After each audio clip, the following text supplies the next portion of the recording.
અને મને બહુ જ કમરમાં દુખાવો કેવો એટલે રોવાઈ જાય એટલો દુખાવો હતો કે કાંઈ કરી નહોતી 3 મહિના તો અમદાવાદ દવા લીધી દવા ખાતા આવો ફેર નહોતો લાગતો અત્યારે આ 4 મહિનાથી મને ઘણો રાહત થઈ ગઈ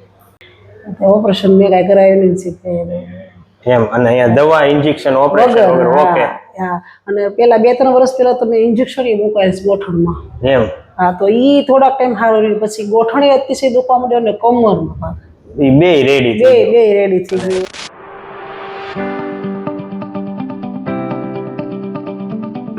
નમસ્તે મિત્રો તો આપણી સાથે અત્યારે ભાવના માતાજી છે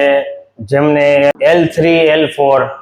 અને L5 ને S1 માં ખૂબ તકલીફ હતી તો આપણે માતાજીને પૂછીએ કે એને કેવી તકલીફ થતી હતી માતાજી આપ ક્યાંથી આવો ને શું તકલીફ હતી તમને પાલિતાણાથી આવું છું અને મને બહુ જ કમરમાં દુખાવો કેવો એટલે રોવાઈ જાય એટલો દુખાવો હતો કે કાંઈ કરી નહોતી 3 મહિના તો અમદાવાદ દવા લીધી દવા ખાતા આવો ફેર નહોતો લાગતો અત્યારે આ 4 મહિનાથી મને ઘણો રાહત થઈ ગઈ અને જ્યારે તમને આ ખૂબ તકલીફ થતી ત્યારે તમે બધા ડોક્ટરને બતાવ્યું ત્યારે તમને શું કીધેલું મને ડોક્ટર અમદાવાદ કીધું કે તમે 2 વખત દવા લીધી તો સારું થશે પણ કાંઈ ફેર ન પડ્યો દવા પીધી વધારે થઈ ગયું મોઢું લોચો થઈ ગયો અને કે તમારે ઓપરેશન વગર તો સારું થશે જ નહીં ઓપરેશન મેં કાંઈ કરાવ્યું નહીં શીખે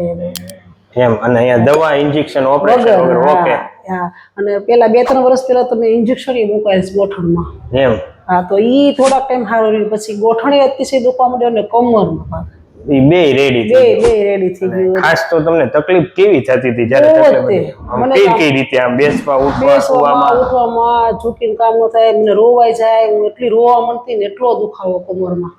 કે 2-3 વખત તો મને એમ થયું કાંઈક થઈ જશે એવો દુખાવો હતો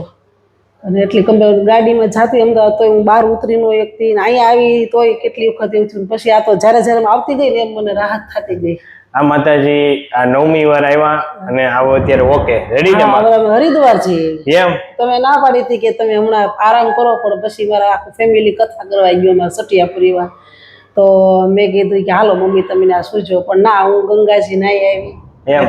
ટ્રેનમાં ગઈ પછી એમ વાહ ટ્રેનમાં જઈને ન્યાય કોઈ જાતનો વાંધો ન આવ્યો તો મિત્રો આ માતાજીનો આપણે રિપોર્ટ જોઈશું એને ખૂબ તકલીફ હતી તો આપણે એનો રિપોર્ટ પણ જોઈએ જોઈ શકો છો આ માતાજીને L3 L4 અને L5 માં ખૂબ તકલીફ હતી જે આપ જોઈ શકો છો બેસવા ઊભા રહેવામાં વાંકા વળવામાં ખૂબ તકલીફ હતી